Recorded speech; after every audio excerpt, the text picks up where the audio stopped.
It's time for the book club, and this week's novel is Love in the Present Tense. It's set on the beautiful Californian Pacific coast, and Catherine Ryan Hyde's book is the story of Leonard, a young boy, sorry, frog in my throat, a young boy whose mother disappears, leaving him to be brought up by his neighbour, a young businessman. In a minute, former EastEnder Michelle Collins and Cutting It and Waterloo Road star Jason Merrells are going to tell us what they thought about it. But before we hear from them, let's meet the author at her home in California. Love in the Present Tense is about Pearl, Mitch, and Leonard.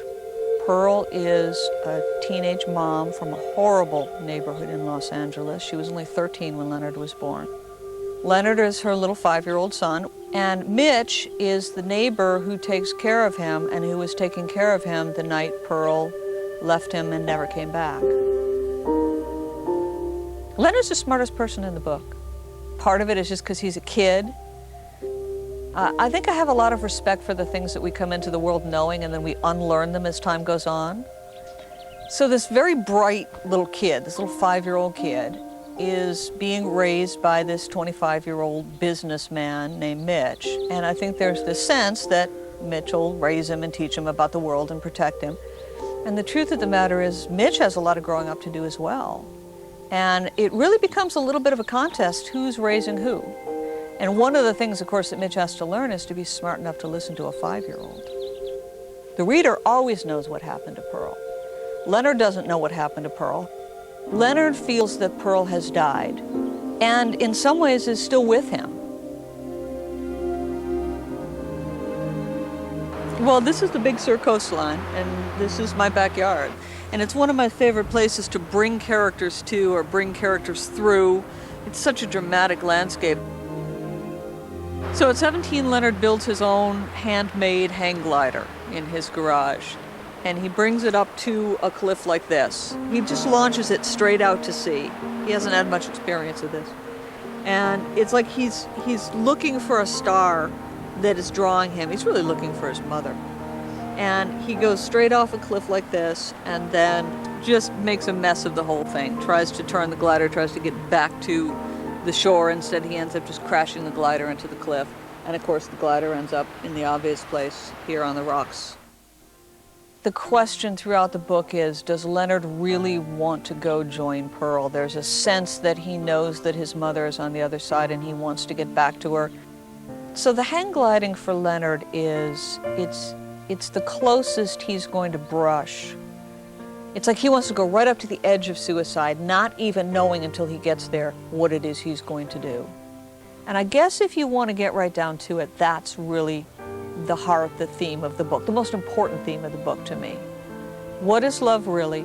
Do you know it when you see it? And more interestingly, I think, what happens when the person you love is gone? Why can a 5-year-old look at love and tell you more about it than a 25-year-old businessman? Well, Michelle Collins and Jason Merrells have both read the book for us.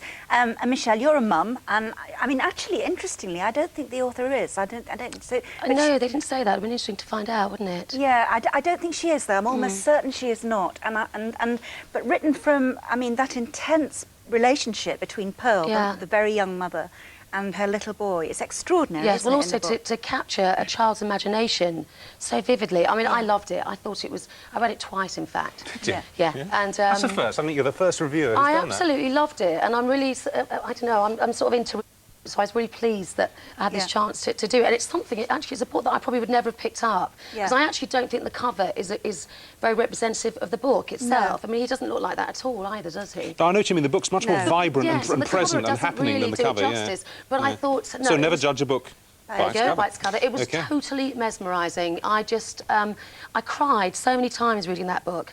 And I don't think you have to be a parent to have empathy, and I love the character of Pearl. I wanted to see more of Pearl. Yeah. And you know, she was so poor and came from this terrible side of town, and she had a baby. I mean, to have a baby at 13, yet she was so dignified about everything. Her obsession with cleanliness and also what was interesting. She was surrounded by squalor her entire life. She had everything clean. What I thought, and I love the fact that he never felt abandoned, even though she left him.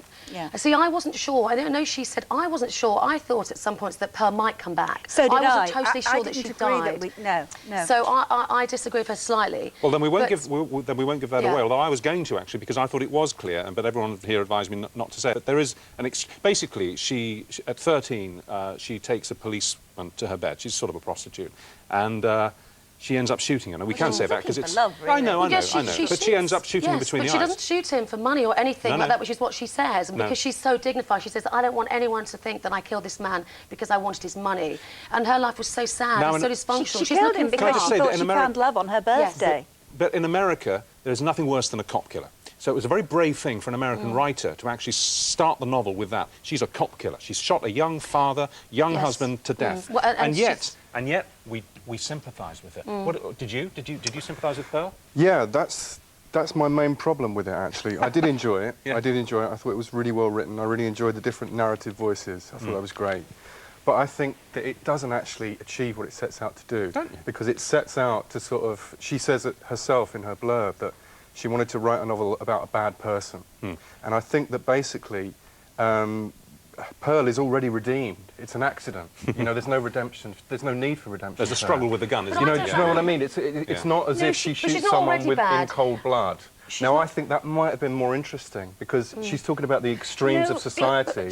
That happens all the time. But isn't it, in a sense, everybody is bad? You know, lots of people in that book are bad, but they're not inherently bad. They do things because they have to do them for a reason, due to circumstances. And I think what she's also saying is, don't judge people, don't be judgmental. That is precisely what she's saying. That's what I think she's saying. She writes about people who have acted, if you like, in extremes. But what she's saying is nobody is totally evil. Nobody, no matter what they've done. Well, he forgives the cop that killed... I got hit over the head with that. He forgives the cop that killed his mother. What did you think about Leonard? Yes, he does.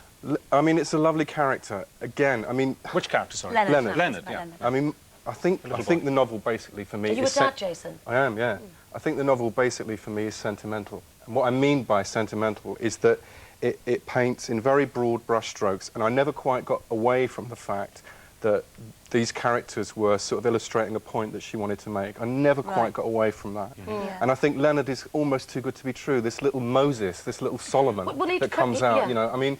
But isn't he would supposed it to be? not have been a little bit more interesting if he was more flawed, apart from his eyesight, which is fine, do you know what I mean? The eyesight is an allegory, really, isn't it? Of course it is, because he's got sixth sense anyway. He doesn't need that extra sense. OK, what about the mystical things in that, I mean, he gradually... The forever love. Yes, the forever love thing, where he sees his mother in everything. He sees her in a candle flame. I loved all that, actually. I didn't like it at the end, though, with the hang glider, because I thought that was a bit much. But I liked it all through the book. What did you think? I agree with you. I think it gets slightly schmaltzy at the end, and suddenly the cop turns up, and this is how it all happened. You almost didn't need that. If Hollywood was to make this film, you wouldn't have to add any sugar. What do you think, Brad Pitt? You know what I mean?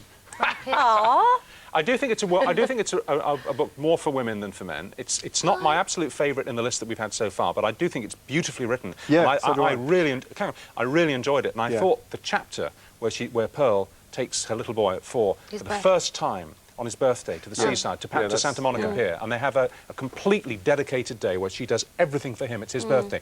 Was one of the most beautifully written chapters about motherhood I think I've ever read. But what's very interesting is the way he sees it as well in a later chapter. Yes, he looks back on it. Birthdays are a recurrent theme. He does the hang gliding on his 18th birthday. It's on Pearl's 13th birthday that she is, you know, has sex with this policeman, which results in Leonard, and it's on Leonard's 4th birthday that was the sort of the You know, I day thought she was onto... I picked up the book and it had a sepia photograph on it, and I never read books with sepia-tinged photographs see, I think that's that's your rule. Cover. For a moment, it was going to get away from that, but then it kind of slides back into that. But that boy's white. He's not white. He's sort of Asian, Afro-Caribbean. Guys, we're going to have to move on here because we've gone over our time. But basically, you loved it so much you read it twice. Yes. You found it too sentimental. I didn't find it too sentimental. I thought it was terrific, but I know exactly what you mean, and therefore I think people with a sensitivity to sentiment might not like it as much as others. It's still a great read. Can you ask me what I think? You told me. You said at the beginning, didn't you? Go on then, tell them. Sum everyone up. Go on then. I thought it was great. I really enjoyed it. I didn't read it twice, but if I hadn't had to read so many, I would have done. All right, thank you. Thanks, Jason. I like it when people disagree, though. It's good, because we kind of pull the novel apart and we get into it. It's great, thank you. All right, as always, we asked a local reading group, as well as Judy, to review the book for us this week. Oh, cheeky. Love you to keep it. This week, the Gold Hawk book group, all very young tyros, really, from London did the job. Here's what they made of it. Now, what would you do